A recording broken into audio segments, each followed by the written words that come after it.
নাজমুল হোসেন শান্ত আজকে বোলারদের যেভাবে ইউজ করেছে, স্পেশালি মুস্তাফিজের কথা যদি বলি, তাকে একদম গ্যাপে গ্যাপে গ্যাপে গ্যাপে যখন যেখানে আনা দরকার ছিল, এবং মুস্তাফিজ এসেই কিন্তু একটা ব্রেক থ্রু দিয়েছে, এবং লঙ্কানদের কিন্তু সে চাপে রেখেছে, এবং শেষ দিকেও সে প্রত্যেকটা ওভারে উইকেট তুলে নিয়েছে।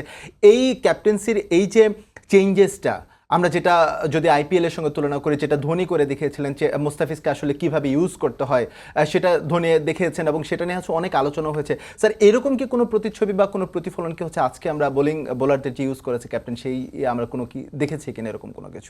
আমার মনে হয় মাঝখানে যেটা খুব ভালো কাজ করা হয়েছে সেটা হচ্ছে মাহমুদুল্লাহকে এক ওভার নিয়ে করিয়ে ফেলাটা, একটা ওভার করিয়ে ফেলানোটা, তাতে যেটা হয়েছে শেষের দিকের বলারকে উপরে নিয়ে আসতে হয়নি। গেম প্ল্যান যেটা ছিল, প্ল্যান এ যেটা ছিল বোলিং নিয়ে, সেটাই করতে পেরেছে, এবং শেষের দিকে কিন্তু আমাদের বোলিংটা সে কারণে ভালো হয়েছে। মুস্তাফিজ বোঝাই যায় মুস্তাফিজ এখন ভীষণ রকমের ছন্দে আছে, ক্যাপ্টেনের সেই লোভটা কিন্তু হবেই। আমার এখনই একটা যদি উইকেট পেয়ে যাই, বিপক্ষ দল ভীষণ চাপে পড়বে। কাকে? মুস্তাফিজকে। সো মুস্তাফিজের ওই ডিমান্ডটা কিন্তু আছে, এবং সেটা আজকে আমরা দেখেছি ক্যাপ্টেন ওকে নিয়ে এসছে, মুস্তাফিজ সার্ভিস দিয়েছে, আইদার উইকেট নিয়েছে অথবা কোনো রান দেয়নি, চাপে রেখেছে, হয়তো উল্টা দিক থেকে সে কারণে উইকেট এসেছে। সো মুস্তাফিজ একটা দারুণ রোল প্লে করেছে উইকেট নিয়ে, এবং ইকোনমির কারণেও কিন্তু দারুণ রোলটা প্লে করেছে।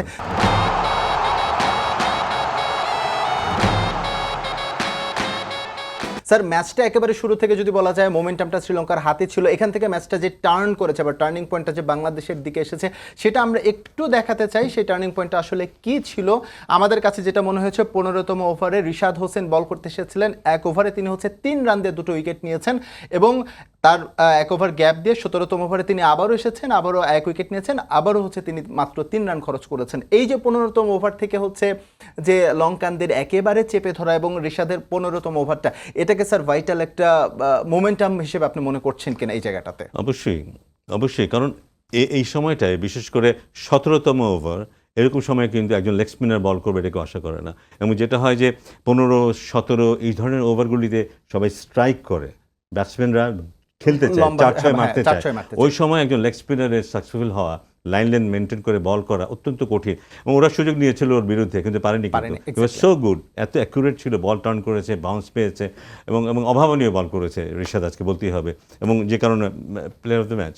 স্যার, ব্যাটিং অর্ডারটা নিয়ে যদি একটু বলি, সেটা হচ্ছে শান্তকে নেমে যাওয়া এবং লিটনকে হচ্ছে 3-এ খেলানো, এই জায়গায় কি হচ্ছে, এটাও কি হচ্ছে আপনার কাছে কি মনে হয় নেক্সট ম্যাচে কি আমাদের এই জায়গায় থাকা উচিত, নাকি হচ্ছে আমাদের আমার ধারণা যে খুব তাড়াতাড়ি টপ অর্ডারে একজন আউট হয়ে যাওয়াতে, সৌম্য আউট হওয়াতে লিটনকে হয়তো 3 নম্বরে নিয়ে আসা হয়েছে।